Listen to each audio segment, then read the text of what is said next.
അധ്യായം 11. ഇസ്രായേൽ ബാലനായിരുന്നപ്പോൾ ഞാൻ അവനെ സ്നേഹിച്ചു. മിസ്രയീമിൽ നിന്നു ഞാൻ എന്റെ മകനെ വിളിച്ചു. അവരെ വിളിക്കുന്തോറും അവർ വിട്ടകന്നുപോയി. ബാൽ ബിംബങ്ങൾക്ക് അവർ ബലി കഴിച്ചു. വിഗ്രഹങ്ങൾക്ക് ധൂപം കാട്ടി ഞാൻ എഫ്രയീമിനെ നടപ്പാൻ ശീലിപ്പിച്ചു. ഞാൻ അവരെ എന്റെ ഭുജങ്ങളിലെടുത്തു, എങ്കിലും ഞാൻ അവരെ സൗഖ്യമാക്കി എന്നവരറിഞ്ഞില്ല. മനുഷ്യപാശങ്ങൾ കൊണ്ട്, സ്നേഹബന്ധനങ്ങൾ കൊണ്ടുതന്നെ ഞാൻ അവരെ വലിച്ചു. അവരുടെ താടിയെല്ലിന്മേലുള്ള നുകം നീക്കിക്കളയുന്നവനെ പോലെ ഞാൻ അവർക്കായിരുന്നു. ഞാൻ അവർക്ക് തീനിട്ടുകൊടുത്തു.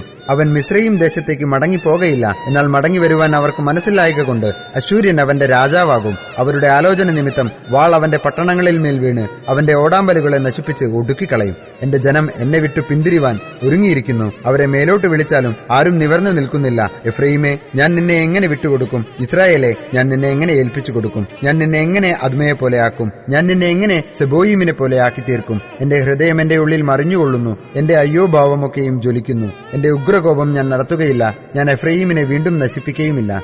ഞാൻ മനുഷ്യനല്ല, ദൈവമത്രേ. നിന്റെ നടുവിൽ പരിശുദ്ധൻ തന്നെ. ഞാൻ ക്രോധത്തോടെ വരികയുമില്ല. സിംഹം പോലെ ഗർജിക്കുന്ന യഹോവയുടെ പിന്നാലെ അവർ നടക്കും.